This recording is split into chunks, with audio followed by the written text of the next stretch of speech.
All right, let's talk about something we all struggle with, but maybe don't fully get: procrastination. It's way more than just being a bit lazy. It's this really fascinating and honestly frustrating puzzle that's going on inside our heads. I mean, this is the big question, right? We've all been there. You have that important deadline breathing down your neck. You know you should be working on it, but suddenly cleaning the entire house seems like a fantastic idea. So what is actually happening? So to really get a handle on this, you've got to see that procrastination isn't just one bad decision. Oh no, it's a cycle, a really nasty, self-reinforcing loop that, once you're in it, can feel almost impossible to escape.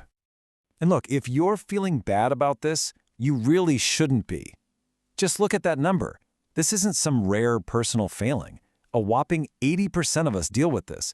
So it's not a flaw in your character. It's just part of being human. And this, right here, this is probably going to feel super familiar. It's an emotional roller coaster, isn't it? It all starts so innocently with just putting something off. And for a second, it feels good. That's the relief. But it never lasts. Soon, the guilt creeps in, then the anxiety starts building and building until boom, you're in full-on crisis mode, rushing to finish at the last possible second. Okay, so we see the what, but the really important question is why? Why do we get on this roller coaster in the first place?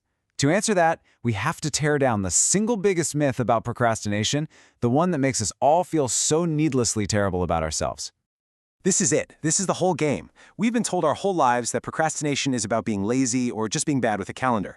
But it's not. The science is pretty clear on this now. It is an emotional management issue. We aren't avoiding the task itself. We're trying to avoid the bad feelings that come with the task. Think about it.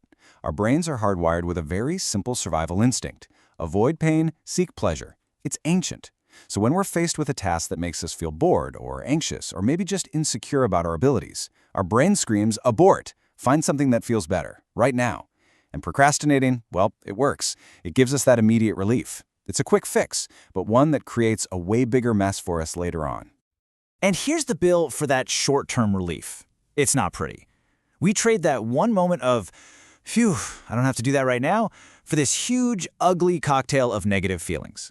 Guilt, anxiety, shame, they all come rushing in, which, ironically, makes it even harder to get started the next time. Now, this whole emotional escape plan is nothing new. But in our world today, we have the ultimate escape hatch.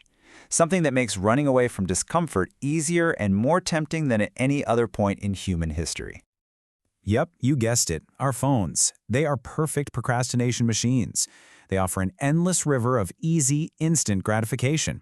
Every notification, every video is a tiny little dopamine hit that feels so much better than the discomfort of that tough project. And man, we reach for it a lot. But here's the hidden cost, the part our brains don't want to think about. Every one of those quick checks isn't quick at all. It completely shatters our focus. And research shows it takes an average of 23 minutes, 23, to get your brain fully back in the zone after just one little interruption. When you add all that up over a day, the result is staggering. We're losing a huge chunk of our productivity. It's the ultimate irony, isn't it? The very device we use to escape the feeling of being unproductive is the thing that's making us deeply, massively unproductive.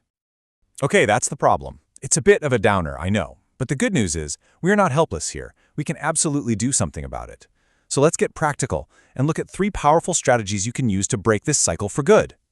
First up is a really clever technique called habit stacking. The big idea here is to stop fighting your brain's natural tendencies and start working with them.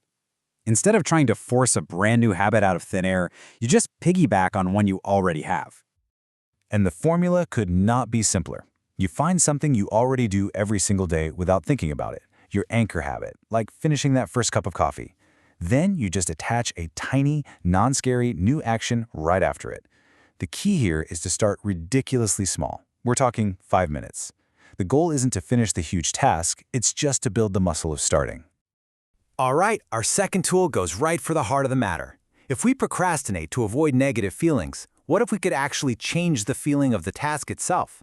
What if we could take it from, ugh, this is so boring, to, wow, this is actually meaningful? This framework is how you do it. You take that boring task you hate, like filing paperwork, and you connect it all the way up the ladder to the things you care about most. That boring paperwork supports your goal of financial stability. That stability serves your deeper value of providing security for your family. And that connects to your ultimate purpose of being a responsible provider. All of a sudden, you're not just shuffling papers, you're acting on your values. That's powerful. And for our third tool, we have to talk about a huge trigger for so many of us: perfectionism. Let's be clear, perfectionism isn't about striving for excellence. It's driven by fear. The fear of being judged, the fear of not being good enough. That fear can be so completely paralyzing that it feels safer to not even start than to risk creating something that isn't flawless. So how do you fight this? You have to prove your fearful brain wrong. You run an experiment.